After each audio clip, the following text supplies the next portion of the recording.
लो भैया, आज हम भी चल दिए हैं छुट्टियां मनाने। तो हम जा रहे हैं जिनकी छुट्टियां मनाने अपनी दीदी के घर। मैं यहाँ पहुँच चुकी थी सुबह ही। तो जब मैं यहाँ से जा रही थी तो मुझे मिल चुकी थी मेरी भांजी रास्ते में ही।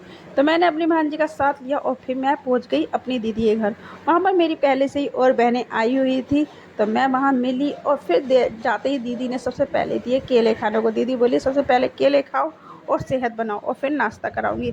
फिर दीदी चाय बनाकर लाई और सबके लिए समोसे उन्होंने गर्मा गर्म मंगाए। फिर हम सब ने समोसों का नाश्ता किया और फिर दीदी कहने लगी अभी मैं छोले भटूरों की तैयारी करती हूँ। तो हमने कहा नहीं, तुम अकेले मत बनाओ, हम भी तुम्हारे साथ लग जाएंगे। तो किसी ने मैदा छानी, किसी ने मलनी लगाई, किसी ने छोले उबाले, किसी ने छोले छोके। हम सब एक दूसरे मतलब हेल्प कर रहे थे। तो हम सब किचन में लग चुके थे और इतने में ही पता चला कि दीदी की बहू, हमारी दूसरी दीदी की बहू आ रही है दीदी के घर। तो दीदी ने फिर उसके शगुन की तैयारी भी करने लगी क्योंकि वो आ रही थी दीदी के घर पहली बार। तो दीदी ने उधर शगुन की तैयारी की और वो लोग भी आ चुके थे। तो हम लोग काफ़ी देर साथ में बैठे, हमने खूब मज़े किए और दोपहर भर हमने काफ़ी बातें की।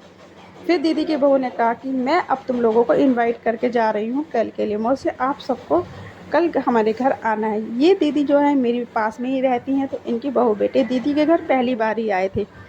तो ये लोग आ चुके थे और फिर इनका जाने का भी टाइम हो गया था क्योंकि ये पास में था। तो शाम को ही ये लोग जाने लगे थे।